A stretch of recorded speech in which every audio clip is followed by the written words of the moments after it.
ҳастанд я чо қурбати худо боша як кас бигӯяд меҳмон барои меҳмон мегирам ё ки масалан гӯшт дар хона дар кораи шарик шава қурбонӣ ҳамаш вайрон мешавад гӯё ки аслан ягонташ қурбонӣ накардаем барои ҳамин дар интихоби шарик бисёр эҳтиёткор бошед. Салому алейкум бародаро ки мегуфтанд ки аксия эълон шуд моро хабар кард. Ина аксия шудаги бародаро навошник повербанк барои батарика телефона заря додан мошинкае ки мисли лезва мегирад риш ва мӯи сара шонош батаре ҳамаш ина духи наркотик спечкаи мусулман аст ки ҳамаш 3500 рубл марамат муроҷиат кунед номеро дар таи видео меорам.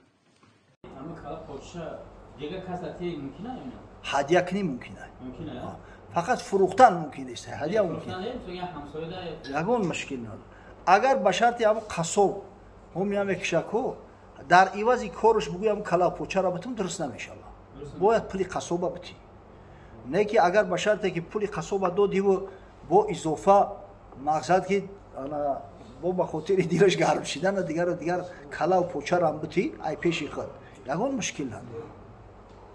Баъд ҳамин ҳаққи қасоба гӯшт қатимиу сум қатимиу нагаркунам беҳтараш ҳама ана аслан аз гӯшти қурбонӣ ҳаққи қасоба расчёт кардан мумкин нестай ҳеҷ мумкин нестай сум метӣ маҳсулоташ метӣ ордаш метӣ равғанаш метӣ иҷозат ай не ки ҳамин гӯшти қурбонии худат ягон чиша ҳақ и аллакай пул дар ивази кор мешава яъне ки гӯё ту фурӯхтаисти ҳамин гӯшта дуруст нест ҳаром ай бале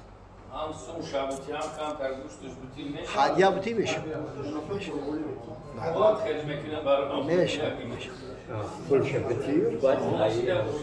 ҳазрат як саволи дига ҳамн қурбонира масалан се тақсима тақсимаш вайдараф як тақсимаш харида сеюм тақсимаш мешавад ана шахсое ки имкону шароити хуб доранд мустаҳаб аст ки ҳамн моли киштагира моли қурбонира ба се ҳисса тақсим кунанд як ҳисса ҳаққи фарзандои худшон дар хонашон як ҳиссара бояд дар камбағало тақсим кунанд садақа меган ира ина масалан ҳаққи ҳамсояи камбағалай хештабори камбағалай як ҳиссаа ки дигаша мегира таом медоза ягон рафиқиш меояд як хешиш меояд охи пешиш мекашад не ки касое ки имконият надоранд масалан аҳли байт чун зиёдтаракай хона шуда о беҳтар аст ки ҳамаша дар хучон сарф кунанд.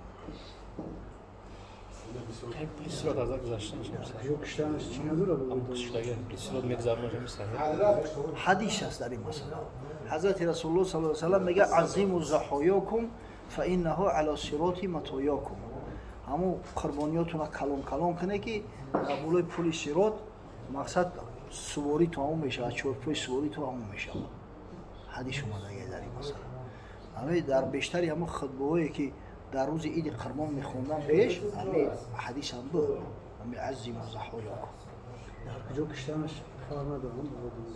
не масофа ҳеҷ фарқ надорад не шарт нест дар киҷои масъалаи гов дар гов агар ба шарти ай дусола хурд набоша мешавад 7 кас метавонанд шарик шаванд масъалаи шарикида шитрам ҳамин ай як ҷо дина шиштабдем як шерамард буда аз худо баракатш буда як ҳоҷӣ ман мега кие ки ҳаҷ мерам 5 маротиба ҳоҷӣ шидам даст ана шитр мекушам ҳамин як бореш ки шитр кушта натонистам дубақа гирифтам куштам тарин нарорам ҳастан охи худо баракат ҷо буда агар чанде барои ӯ ҳади ҳамин як гӯспанда як бизан кофӣ буд не ки савоби шитр бештара аз бас ки шитр наёфтам мега савоби шитра дайро кунам гуфтам мега да гов куштам гову шитр дар қурбонӣ ҳиссаи баробаранд мақсад 7 нафар метавонад ки шарик шаванд ана ҳар касе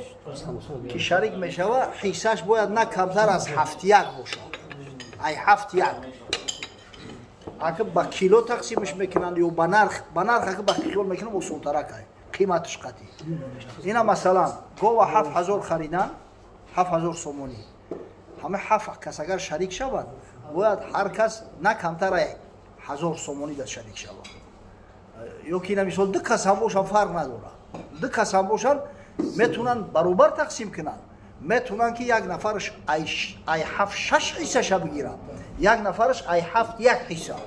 Не ки як одам бигӯяд ки ман ай 7-1 ҳисса не аю камтар ними уро мегирам, дуруст намешавад. бале, ҳадди ақал. баъд ҳамон касое ки шарик мешаванд ҳамашу қасда ниятшу қурбати худо бошад.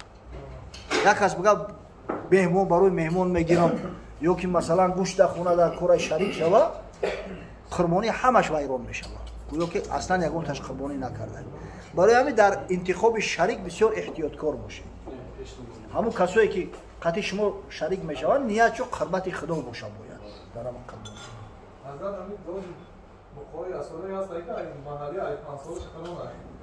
چی؟ نه سال اهمیت داره برای این به نص صریح شرعی ثابت است. وقتی نص صریح شرعی که اومد نقل اومد دیگه این عقل دم میگیره، جای عقل نیست دیگه. عقل در کار شرع نابیناست. عاقلی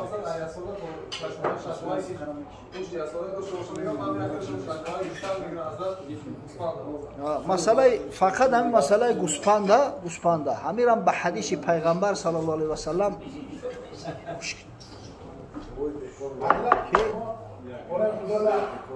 حضرت ما خدا در دانش امام خطیب فتوا داد که حال من قربانیتون رو درد هم خودتون را ماهی اصلا داشتنگه دانندار دور باشه خونتون جیب نیست.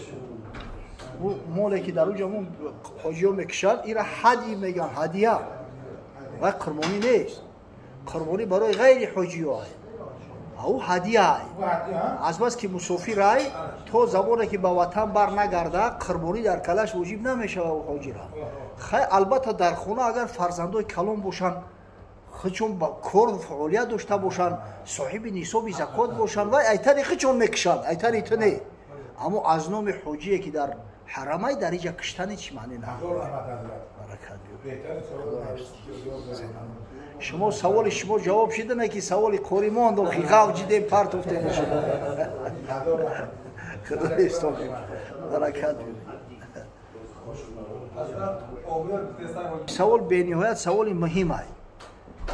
همه حیوانایی که شارع پیغمبر صلی الله علیه و سلم برای ما بیان کرده است فقط همیا قربانی میشوند. یگان چیز دیگه نمیشود. قربانی چی میشود؟ شتر. شتر هم باید نه کمتر از 5 ساله باشه. در شتر 7 کس شریک شده میتونن. دویم گو خوب نر باشه و خوب ماده. نه کمتر از 2 ساله باشه. همیدم 7 کس شریک شده میتونن. سوم گوسپند. خیلی گوسپند چهارمش بزای اینو برای یک کسای هر قدر کلان باشن اگر هم بزای پاکستانی ای گوسولا را کلان اگر هم تریدم که باشه ایتن یک کس میشود دیگه یگان نمود حیوان قربانی کرده نمیشود.